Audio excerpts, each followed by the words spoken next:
तेजस्वी यादव वर्तमान में कुएं का मेढक है। कुएं का मेढक बात किस पर करता है तो वर्ल्ड जियो पॉलिटिक्स पर। स्ट्रेट ऑफ हॉर्मुज का अक्षांश और देशांतर रेखा कितना है ये तेजस्वी यादव बता दे। मैं आपके चैनल के माध्यम से सीधा चैलेंज कर रहा हूँ। छठी कक्षा का प्रश्न है, 9वीं वो फेल हैं लेकिन ये छठी कक्षा का प्रश्न है। कुएं का मेढक बैठा हुआ है कहाँ पर? एक कमरे में। कुएं का मेढक बात करता है उस कमरे के सराउंडिंग की सारी चीज़ों पे। कुएं के मेढक को पता ही नहीं है कि दुनिया में क्या चल रहा है। राहुल गांधी की जीत का मानक पता है क्या है? 99 से। ये जो जितने चमचों के भैया हैं ये अपना डफली अपना बाजा लेकर के निकलते हैं, एक माला पहना देते हैं राहुल गांधी को कि जीत गए जीत गए जीत गए।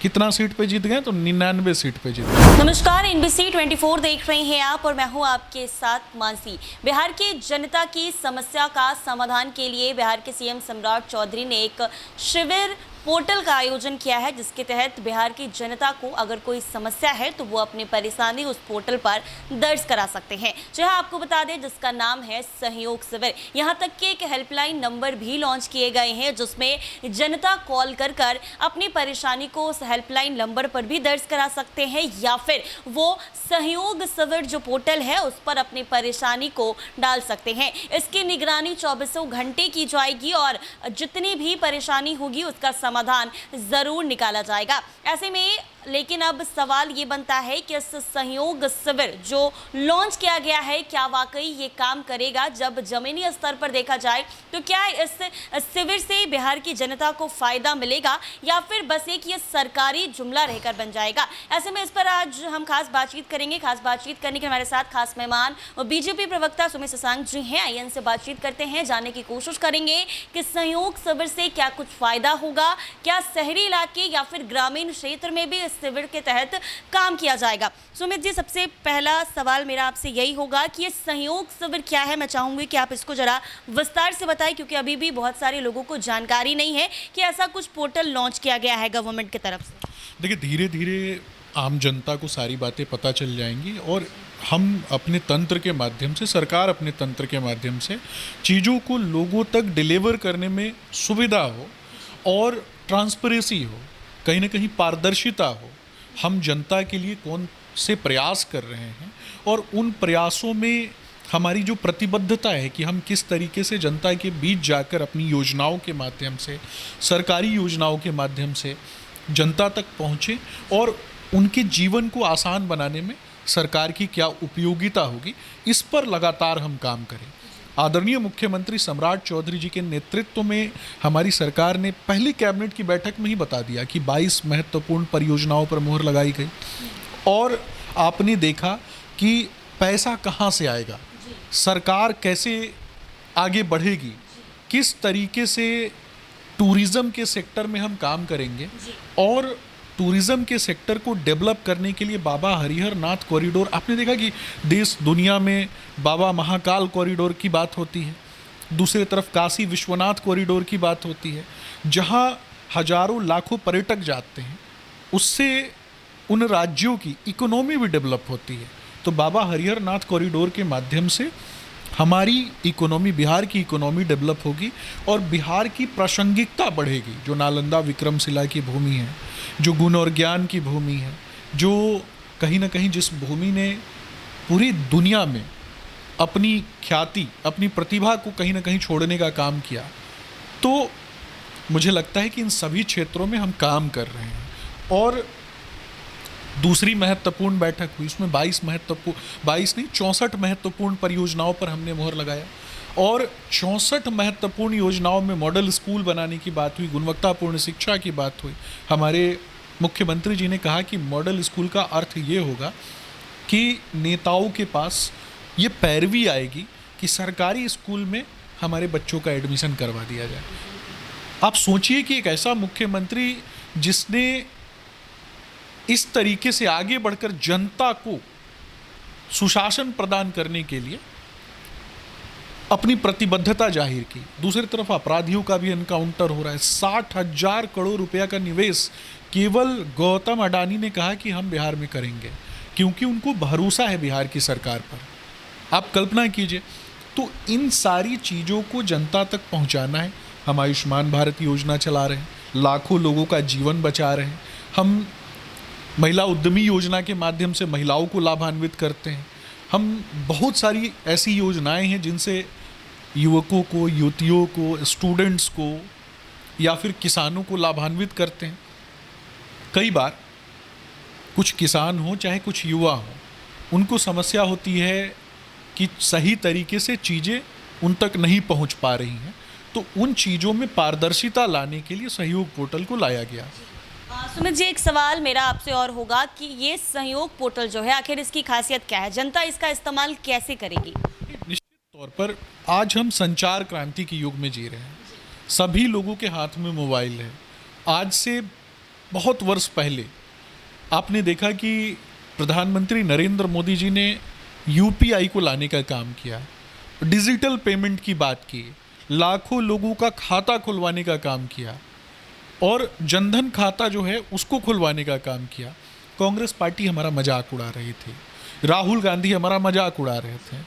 आज मानसी, मुझे कहते हुए गर्व होता है कि हमारे प्रधानमंत्री जी की दूरदर्शिता रही, हमारी सरकार की दूरदर्शिता रही कि जो कांग्रेसी मजाक उड़ाते थे, जो इंडी गठबंधन के लोग मजाक उड़ाते थे, जो कैश में काम करना चाहते थे, उनके जेब से काला धन निकालने का काम हमने किया और हमने गरीबों के खाते में पैसे डालने का काम किया। आज अगर कहीं पे कोई मूंगफली भी खरीदना है, एक ऑटो चालक को पेमेंट करना है, ओला, उबेर, इस प्रकार की बहुत सारी चीज़ें हैं जिनको हम डिजिटली पेमेंट करते हैं। मुझे कई दिन हो गया, मैंने फिज़िकली करेंसी को मुझे लगता है कि यूज़ किए हुए मुझे खुद कई दिन हो गए। तो कहीं ना कहीं हम डिजिटल संचार क्रांति के युग में जी रहे हैं, जहां लोगों को पता है कि विभिन्न ऐप्स के माध्यम से, सहयोग के माध्यम से उनको कैसे जानकारी प्राप्त होगी, वो कैसे चीज़ों तक पहुंचेंगे। बहुत सारे ऐप्स भी आए हुए हैं। तो एक तरीके से आज लोग जो हैं दिन प्रतिदिन अपडेट हो रहे हैं और परिवर्तन ही संसार का नियम है। अपडेट होने के संदर्भ में कह रहा हूँ। आप डिजिटल की बात कर रहे हैं तो ये बात बिल्कुल सच है कि दुनिया डिजिटलाइजेशन की ओर बढ़ रहा है, लेकिन बात अगर गवर्नमेंट की आती है या फिर गवर्नमेंट पोर्टल्स की बात आती है तो जनता की शिकायत अक्सर रहती है कि जो भी गवर्नमेंट पोर्टल है या तो वो धीरे काम करता है, या तो उसका सर्वर डाउन रहता है, या फिर उस पर हम लोग अपनी शिकायत तो करते हैं लेकिन उसका समाधान नहीं निकलता है। तो इस तरह की बात अगर होगी तो इस पर क्या कहेंगे? चीज़ें जो हैं वो पहले से गुणात्मक सुधार हुआ है। मैं आपको एक छोटे से पोर्टल, राष्ट्रीय संदर्भ में बताता हूँ, एक छोटे से पोर्टल के संदर्भ में बताऊँगा कि पेंसिल प्लेटफॉर्म की बात करूँगा। बहुत दिनों से चल रहा है, जहाँ पर हम बहुत सारी चीज़ों पे बात कर सकते हैं। कहीं ना कहीं बच्चों के संदर्भ में वहाँ पे बात होती है, तो लोगों को जानकारी कहीं ना कहीं से मुहैया होती है, सरकारी तंत्र के माध्यम से मुहैया होती है। लोग उस पर काम करना भी जानते हैं और धीरे धीरे चीज़ों को सीखते भी हैं। कई जगह पे ओवरलोड होने के कारण सर्वर कभी कभार जो है वो स्लो रहता है, लेकिन मुझे लगता है कि ये बहुत चिंता का विषय नहीं है। आज हम 5G के युग में जी रहे हैं, जहाँ ये बहाना अगर कोई भी व्यक्ति वो बनाए कि चीज़ें जो हैं स्लो डाउन है, तो शायद पारिस्थितिक जन्य ये समस्या हो सकती है, लेकिन ओवरऑल ये समस्या नहीं है। लेकिन विपक्ष की जो मानसिकता है, खास करके मैं कहूँगा कि बिहार में विपक्ष कह रहा है कि सरकार इस तरह के काम करके इवेंट मैनेजमेंट कर रही है। कुएं का मेढक देखा है आपने? नहीं देखा होगा। तो तेजस्वी यादव वर्तमान में कुएं का मेढक है। ये इसलिए कह रहा हूँ क्योंकि कुएं का मेढक बात किस पर करता है, तो वर्ल्ड जियो पॉलिटिक्स पे। स्ट्रेट ऑफ हॉर्मुज का अक्षांश और देशांतर रेखा कितना है ये तेजस्वी यादव बता दें। मैं आपके चैनल के माध्यम से सीधा चैलेंज करता हूँ, Tejashwi ji state of Hormuz का अक्षांश रेखा, देशांतर रेखा बता दें। 6ठी कक्षा का प्रश्न है, 9वीं वो फेल हैं, लेकिन ये 6ठी कक्षा का प्रश्न है। अगर NCERT की किताब पढ़ी होगी उन्होंने तो उनको मालूम होगा। इसके अलावा मैं आपको बताता हूँ, दुनिया में आज ईरान, अमेरिका, गल्फ कंट्रीज़ के बीच में एक लड़ाई छिड़ी हुई है। दुनिया में सबसे ज़्यादा ऑयल प्रोडक्शन जो है वो वेनेजुएला में होता है। वेनेजुएला को कैप्चर करके एक तरीके से अमेरिका ने अपना उपनिवेश बना के रखा हुआ है। दूसरी तरफ रूस और अमेरिका के क्या संबंध हैं ये सब जानते हैं। कुएं का मेढक कहाँ का बात करता है? तो कुएं का मेढक बैठा हुआ है कहाँ पर? एक कमरे में। कुएं का मेढक बात करता है उस कमरे के सराउंडिंग की सारी चीज़ों पे। कुएं के मेढक को पता ही नहीं है कि दुनिया में क्या चल रहा है। प्रधानमंत्री जी की दूरदर्शिता थी कि यूपीआई लेकर के आए, करोड़ों लोगों का खाता खोला। प्रधानमंत्री जी की दूरदर्शिता थी कि प्रधानमंत्री जी ने काला धन जो है उसको ख़त्म कर दिया। प्रधानमंत्री जी की दूरदर्शिता है कि उन्होंने थोरियम से संचालित केरल के तट पे बालू की रेत में पाए जाने वाले थोरियम से संचालित होने वाले परमाणु बिजली संयंत्र, थोरियम बिजली संयंत्र का भारत ने सफलतापूर्वक परीक्षण किया है। दुनिया में तीसरा देश है, चीन भी नहीं कर पाया है। दुनिया में अमेरिका, रशिया और भारत, ये मात्र 3 देश हैं। और भारत ने अपनी ऊर्जा सिक्योरिटी के लिए कितना काम किया है ये इसी बात की प्रतिबद्धता को दर्शाता है। अब भारत में कहीं तेल, बहुत सीमित मात्रा में भारत में तेल पाया जाता है और आज स्ट्रेट ऑफ हॉर्मुज के माध्यम से केवल 7 जहाज जो हैं वो पार कर पा रहे हैं। उन 7 जहाज़ों में से लगभग 4 से 5 जहाज जो हैं वो भारत के होते हैं। अमेरिका भी नहीं रोकता, ईरान भी नहीं रोकता और दूसरे देश भी नहीं रोकते हैं। ये भारत की डिप्लोमेसी की जीत है कि नहीं है ये तेजस्वी यादव बता दे, जो जनता देख रही है वो बता दे। लेकिन गाली किसको देना है, अपशब्द किसको बोलना है, झूठा दिखावा किसको करना है, ये राजनीति नहीं करते हैं। ये इनके मानसिकता का छिछला स्तर है। राहुल गांधी की जीत का मानक पता है क्या है? 99 सीट। ये जो जितने चमचों के भैया हैं ये अपना डफली, अपना बाजा लेकर के निकलते हैं, एक माला पहना देते हैं राहुल गांधी को कि जीत गए जीत गए जीत गए। कितना सीट पे जीत गए? तो 99 सीट पे जीत गए। ये हाईएस्ट है, इसके आगे पीछे कुछ नहीं। उत्तर भारत से भागना पड़ा कहाँ? तो केरल में जाके चुनाव लड़ना पड़ा। हिम्मत थी तो जो उनके पूर्वजों की सीट थी उस पूर्वजों के सीट से लड़के दिखाते ना। पूर्वजों के सीट से नहीं लड़ा क्योंकि जनता ने उनको भगा दिया। और कहाँ चले गए? अंडमान निकोबार में भारत सरकार एक चाइना को रोकने के लिए चोक पॉइंट बना रही है, जहाँ पर हमारी सेना, हमारी नेवी, हमारा एयरफोर्स जिस स्थल पर जा कर के एक बड़ा पोर्ट बनाएगी जिसके माध्यम से करोड़ों रुपए का व्यापार होगा। उन करोड़ों रुपयों से भारत की इकोनॉमी डेवलप करेगी।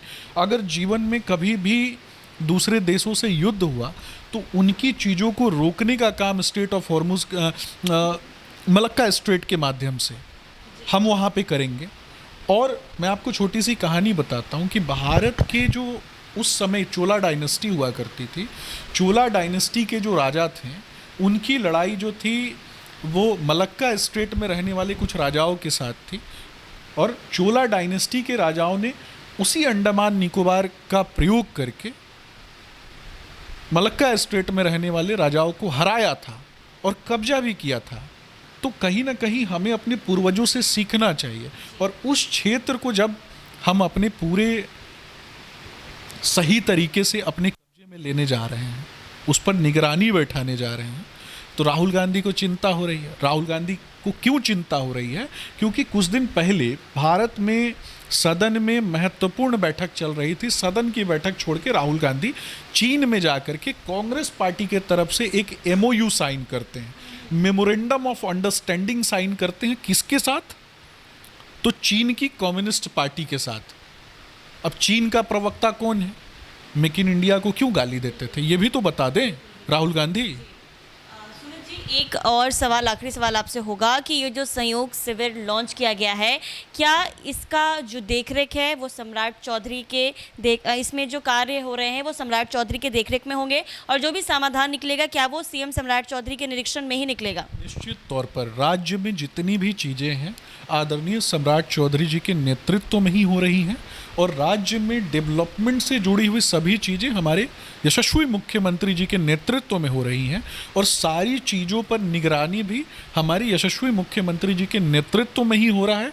अपराधियों का इनकाउंटर होगा और कहीं ना कहीं जो आम जनता के संसाधनों को बाधित करने वाले जो लोग हैं उनको भी चिन्हित किया जाएगा और राज्य की तरक्की में जो भी हो सकता है। उन्होंने तो बिहार में जन्मे हुए उद्योगपतियों से भी आह्वान किया कि मातृभूमि का कर्ज निभाने के लिए आप वापस लौटें और मातृभूमि के लिए काम करें।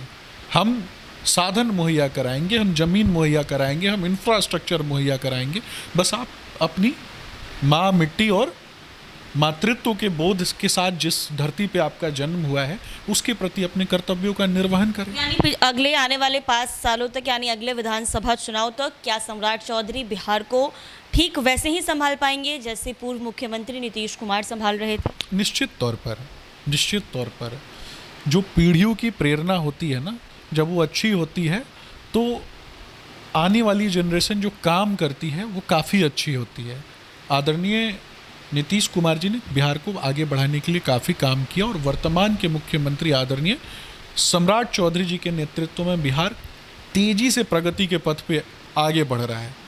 लॉ एंड ऑर्डर और इन सभी क्षेत्रों में, इंफ्रास्ट्रक्चरल डेवलपमेंट की बात हो, स्कूली शिक्षा की बात हो, गुणवत्तापूर्ण शिक्षा की बात हो, स्कूलों के आगे अधिकारियों को खड़ा करने की बात हो ताकि बच्चे सुरक्षित हों, इन सभी क्षेत्रों में मुख्यमंत्री जी ने अभूतपूर्व काम किया है।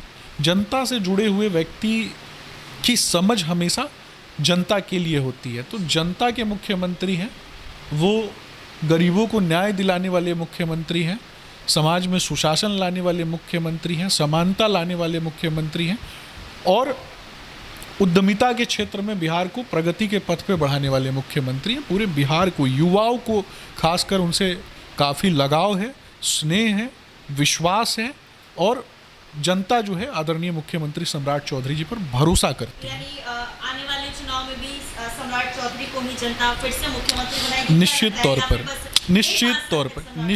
तौर पर मैं सिर्फ इतना कहूँगा कि दिनकर जी ने कहा है कि वसुधा का नेता कौन हुआ, भूखंड विजेता कौन हुआ, अतुलित यश क्रेता कौन हुआ, नवधर्म पर नेता कौन हुआ, जिसने न कभी आराम किया विघ्नों में रहकर नाम किया। तो सूरमा नहीं विचलित होते, क्षण एक नहीं धीरज खोते। तो बाधाओं से लड़कर ही तो व्यक्ति मजबूत होता है।